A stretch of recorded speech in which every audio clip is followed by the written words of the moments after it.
BNP তো এই সরকারকে পুরোপুরি দিয়ে বসে আছে, ব্ল্যাঙ্ক চেক দিয়ে বসে আছে। বিএনপি বলছে যে কোনো মূল্যে এই সরকারকে সফল মানে ব্যর্থ হতে দেওয়া যাবে না, এই সরকারকে সফল করতে হবে। বিএনপি তো চায় এই সরকার সফল হোক।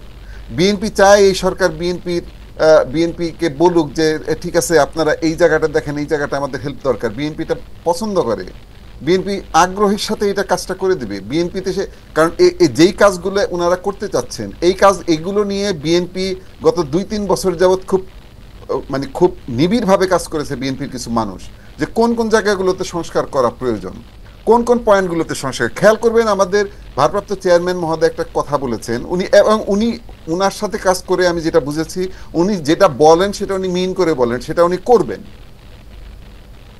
উনি বলেছেন যে নির্বাচনের পর জাতীয় সরকার তৈরি করতে হবে, কারণ এমন কিছু সংস্কার প্রয়োজন যেটা সরকারের নির্বাহী আদেশে কখনো করা যায় না। পরবর্তী সরকার যদি সংসদ যদি এটা পাশ না করে তাহলে এই সরকার বিপদে পড়ে যাবে। এই জন্য এটা সংসদ থেকে করতে হবে, নির্বাচিত সরকারের মাধ্যমে করতে হবে, সংসদ থেকে পাশ করিয়ে করতে হবে, এবং তার জন্য সকল রাজনৈতিক দলের অংশগ্রহণ করা প্রয়োজন, সেখানে সর্বসম্মতভাবে অংশগ্রহণ করা প্রয়োজন, এবং সেই জন্যই প্রয়োজন একটি নির্বাচন উত্তর জাতীয় সরকার, আচ্ছা, এবং সকল রাজনীতিকের অংশগ্রহণে, ঠিক আছে, এবং সেখানে কিন্তু এটা ফয়সালা হওয়া সম্ভব। আচ্ছা, ধন্যবাদ। আমি সাইদ আব্দুল্লাহর কাছে জানতে চাচ্ছি, ওনারা 31 দফার কথা বলছিলেন। 31 দফায় সুন্দর সুন্দর কথা আছে। আমরা প্রতিটা নির্বাচনের আগেই সব পলিটিক্যাল পার্টি, ইভেন যাদেরকে আমরা আসামির কাঠগড়ায় দাঁড় করাচ্ছি, এই শেখ হাসিনা বা আওয়ামী লীগ, তারাও অনেক সুন্দর সুন্দর নির্বাচনী প্রতিশ্রুতি দিয়েছেন, কিন্তু ক্ষমতায় যাওয়ার পরে আমরা দেখেছি পরিস্থিতি পুরোপুরি উল্টা। তারা জনগণের স্বার্থের বিরুদ্ধে, জন আকাঙ্ক্ষার বিরুদ্ধেই অবস্থান নিয়েছেন। তো বিএনপির যে 31 দফা, এটাও একই রকম পরিণতি ভোগ করবে, এরকম জনগণের অনেকের মনে আশঙ্কা আছে। আপনার কাছে কি মনে হয়? 31 দফাটা আমি খুব মনোযোগ দিয়ে পড়েছি, এবং সেটা 2023 সালেও না, ইভেন 2022 সালে করা হয়েছে। 2022 সালে বিএনপি তো রাস্তায়ও অনেক জায়গায় দাঁড়াতে আগেই আওয়ামী লীগ ক্র্যাকডাউন চালিয়ে দিত। ওই অবস্থায় 31 দফাটা দেওয়া ছিল খুবই ইতিবাচক একটা দিক। আমার যেটা পার্সোনাল আন্ডারস্ট্যান্ডিং, 31 দফার 100% না, 31 দফার যদি 60%ও বলবৎযোগ্য হয়, বাংলাদেশ বর্তমান বাংলাদেশের তুলনায় অনেক গুণ ভালো হয়ে যাবেই। কিন্তু আমরা যদি চমৎকার একটা বাংলাদেশ দেখতে চাই, আমি এক্স্যাক্টলি 31 দফার পুরোটাই বাস্তবায়নযোগ্য দেখতে চাই। রাজনৈতিক দলগুলোর মনোজাগতিক পরিবর্তন ঘটছে কিনা এটা একটা গুরুত্বপূর্ণ ব্যাপার। 2024 সালের এই জুলাই গণ অভ্যুত্থানের পরে যারাই বাংলাদেশে রাজনীতি করবে, দেখবেন রাজনীতি করার সময়ে তাদের মনের ভেতরে একটা জায়গা সবসময় কাজ করবে, মানুষ এখন প্রশ্ন করতে শিখে গেছে। একটা সময়ে মানুষ, আমি সবসময় বলি যেটা, যে বাংলাদেশের নাম গণপ্রজাতন্ত্রী বাংলাদেশ থাকা উচিত না। সংবিধান সংস্কার কমিশনেও আমার মতামত যখন আমি অফিসিয়ালি উত্থাপন করেছি, আমি ওই জায়গাতে বলেছি এই বাংলা নামটা চেঞ্জ হওয়াটা জরুরি।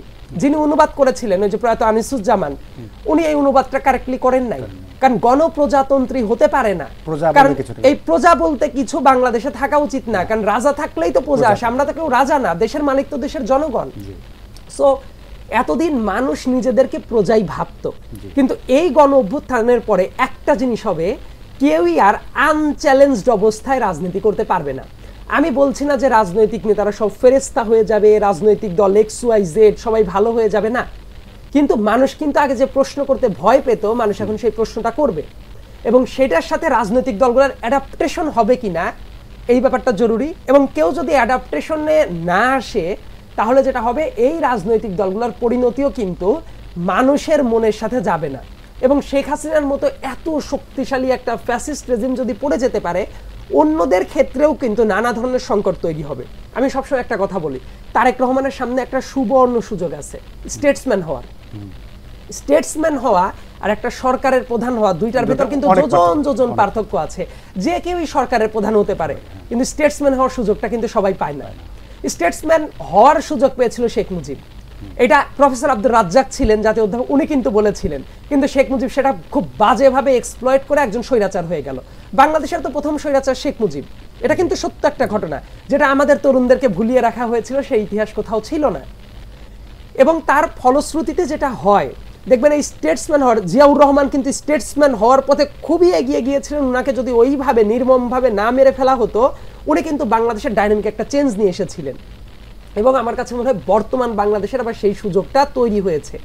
এখন অনেক মানুষ আছে রাজনৈতিক ব্যক্তিদের ভেতরে, মানে পলিটিক্সের ভেতরে একটা বাজে পলিটিক্স থাকে। সো পলিটিক্যাল দলগুলা কি সেটা নিজেদের ভেতরে সংস্কার করার পদক্ষেপ নিবে কিনা, এটা খুব গুরুত্বপূর্ণ। ওই 23 দফা যদি পারফেক্টলি বাস্তবায়ন করে, আমার যদিও 23 দফার সাথে আমার 2-1টা এডিশনাল পয়েন্ট আছে, যেমন পর 2 বার প্রধানমন্ত্রী হিসেবে থাকার যে কথা বলা আছে, আমি ব্যক্তিগতভাবে মনে করি এটা হওয়া উচিত। এক্স্যাক্টলি 2 বারের বেশি কারো প্রধানমন্ত্রী হওয়া উচিত না, এবং দলগুলোর ভেতরেও গণতন্ত্র থাকা উচিত, মানে যে কেউ সভাপতি হবে, যে কেউ সেক্রেটারি হবে, এইটাও হওয়া উচিত না। তো যাক, সেই আলাপে যাব না, অনেক লম্বা আলাপ হয়ে যাবে। কিন্তু যদি রাজনৈতিক দলের ভেতরে সংস্কার হয়, মেরিটোক্রেসির ভিত্তিতে যদি রাজনৈতিক নেতা নির্বাচিত হয়, তাহলে দেখবেন ওই যে 31 দফায় এটার যদি 60% to 70% এক্সিকিউট হয়, চমৎকার একটা বাংলাদেশ আসা পসিবল। সমস্যাটা কোথায় জানেন? রাজনৈতিক নেতাদের ভেতরে ঢাকায় বসে যে পলিসি ডিসিশন নেওয়া হচ্ছে সেটা রুট লেভেলে কার্যকর হচ্ছে কিনা। অনেক ক্ষেত্রে কিন্তু রুট লেভেলে যারা আছে দেখবেন তারা চাঁদাবাজি করে, বালুমহল দখল করে, বাজার দখল করে, বাস স্ট্যান্ড দখল করে। এইটা করে তারা জনগণের মনে এই যে কেন্দ্র থেকে যে ডিসিশনটা নেওয়া হয় সেই জায়গাটা একেবারে তছনছ করে ফেলে। আমি যদি খুবই ফেয়ার কমেন্ট করি, এই গণ অভ্যুত্থানের পরে তারেক রহমানের পক্ষ থেকে এবং বিএনপির টপ লেভেলের জায়গাগুলো থেকে, কমান্ডিং জায়গাগুলো থেকে খুবই ভালো কিছু ডিসিশন নেওয়া হয়েছে। জাতীয় সরকারের যে প্রস্তাবের কথা ওয়াহিদুজ্জামান ভাই বলছিলেন, এটা খুবই প্র্যাকটিক্যাল একটা ডিসিশন। কিন্তু সমস্যাটা হলো রুট লেভেলের অনেক কর্মীরা তারা তো অনেক অপকর্ম করছে। ইন দ্য মিন টাইম মানুষ তো দেখতে চায় না যে বাজারে এখনো চাঁদাবাজি চলতে থাক, বাস স্ট্যান্ড দখল হয়ে যাক, ট্রাক স্ট্যান্ড দখল হয়ে যাক, বালুমহল দখল হয়ে যাক, বিভিন্ন ঘাট দখল হয়ে যাক। কিন্তু সেই কাজটাও কিন্তু অনেকে করছে। এটা দলের প্রধানরা চাচ্ছে না, কিন্তু হচ্ছে। তাহলে এদেরকে বাধাটা দিবে কে? আবার একই সাথে কিছু প্রতিষ্ঠানকে স্বায়ত্তশাসিত রূপে চলবে কিনা, যেমন দুদককে নিয়ে আমি কথা বললে আমি বলি দুনিয়ার সবচেয়ে বড় দুর্নীতির আঁকড়া এই দুদক। তাহলে দুদকের ভেতরের দুর্নীতিটা দেখবে কে? আমি চাই সামনের বাংলাদেশে মানবাধিকার কমিশন, দুদক, এই প্রতিষ্ঠানগুলো 100% স্বায়ত্তশাসন ভোগ করুক এবং বাংলাদেশটা ওই লেভেলে চলে যাক যেই জায়গায় দলের ভেতরের নেতারাও যাতে দলের প্রধানকে চোখে আঙ্গুল দিয়ে দেখিয়ে দিতে পারে এই কাজটা ভুল হচ্ছে। এই কালচারটা ছিল না জন্যই তো শেখ হাসিনা হয়ে যেতে পেরেছে। সো সামনেই রাজনৈতিক দলের ভেতরের যে সংস্কার, আমার কাছে মনে হয় রাজনৈতিক দলগুলোরও এটা ভাবা উচিত এবং তরুণদের পালসটা বুঝতে পারছেন কিনা। অনেক ক্ষেত্রে যেটা দেখা যায়, এই জেনারেশনের যে এক্সপেকটেশন সেটা কিন্তু নীতি নির্ধারণী পর্যায়ে ইগনোর করা হয়। এই জন্য রাজনৈতিক দলের ভেতরেও জেনারেশনাল কিছু ব্রিজ তৈরি করা দরকার। এইটা যদি হয়, আমার কাছে মনে হয় সেটা খুবই ইতিবাচক এবং চমকপ্রদ একটা বাংলাদেশ গঠন হতে পারে, সেটার একটা স্বপ্ন সেতু হতে পারে। ধন্যবাদ।